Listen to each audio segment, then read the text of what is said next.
कि जब आपने देखा नहीं उनको, उनसे बात नहीं हुई और आप उनके जनों से बात सुनकर उनकी तरफ चल पड़े, इस बात से हरि आपके ऋणी हो जाते हैं। भगवान इसी बात से ऋणी हो जाते हैं। बस ये बात आप हृदय में बैठा लीजिए। जैसे लोग प्रश्न करते हैं ना कि हमने भगवान को देखा नहीं, भगवान क्यों, हम कैसे, किसी की बात तो मान लो ना।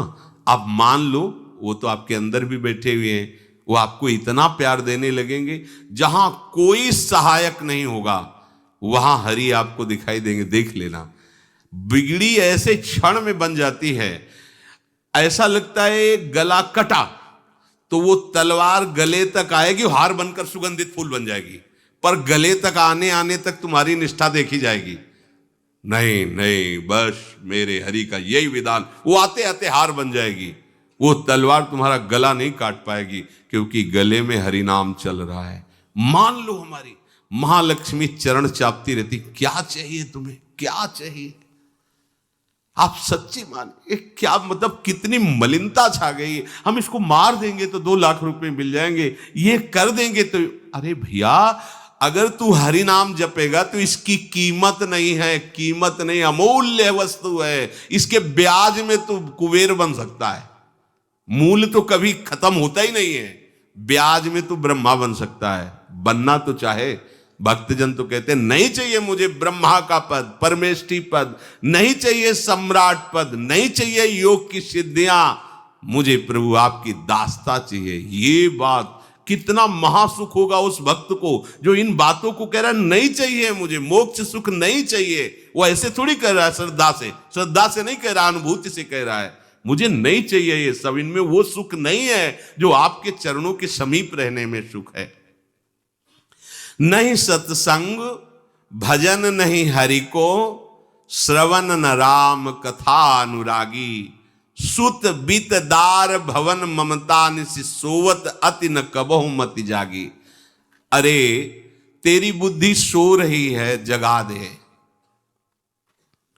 पुत्र में, रुपया में, स्त्री में, मकान में, इसमें सबकी ममता होती है, सबकी, जितने सृष्टि में पैदा हुए, केवल सत्संगी की नहीं होती। जो असली सत्संगी है उसकी ममता प्रभु के चरणों में होती है, क्योंकि वो जानता है सब रूपों में प्रभु ही है, ये सब पसारा प्रभु का ही है, इसलिए ममता उसकी प्रभु के चरण। एक अहमता ममता ये जग में है दुख जाई, ये जब श्री जी की ओर लगे तो होत परम। जाग जा, बिना जागे दुख दूर नहीं हो सकता। जैसे स्वप्न में हम देख रहे हैं कि समुद्र में डूब रहे हैं, अब जागृत में आसपास सैकड़ों नाव लगा दें तो बच जाएगा क्या वो, क्योंकि वो तो सो रहा है और वो स्वप्न में देख रहा है। अब हम नाना प्रकार के तैराकों को बाहर तैनात रखें तो उसको कोई सुख मिलेगा क्या, क्योंकि वो स्वप्न में। उसको अगर सुखी करना है तो एक ही उपाय, जगा दे। जगा दो तो ना समुद्र रह गया ना डूबना रह गया। ऐसे ही संसार में मोह से ऐसे ग्रसित जीव हैं, भाई इतना ही सुखचार है, और उसी स्वप्न में वो दुख से निवृत्त होना चाहते हैं। अब हम बाहर से उनकी कामनाओं की पूर्ति करने वाली बात करें तो क्या वो सुखी हो जाएंगे क्या?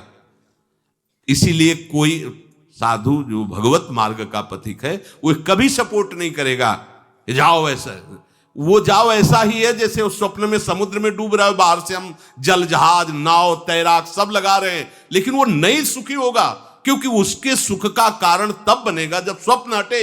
स्वप्न तब हटेगा जब वो जागे। जो सपने सिर काटे कोई, बिन जागे दुख दूर न होई, तो उसको जगा दो। साधुजन क्या करते हैं? जगा देते हैं उसको। जागो, कहां मोह निशा सब सो निहारा, देखे स्वपन अनेक प्रकारा, यही जग जामिन जागे जोगी। योग भगवान से जो तुमने वियोग कर रखा है, तुम जगो। जेव ही जगोगे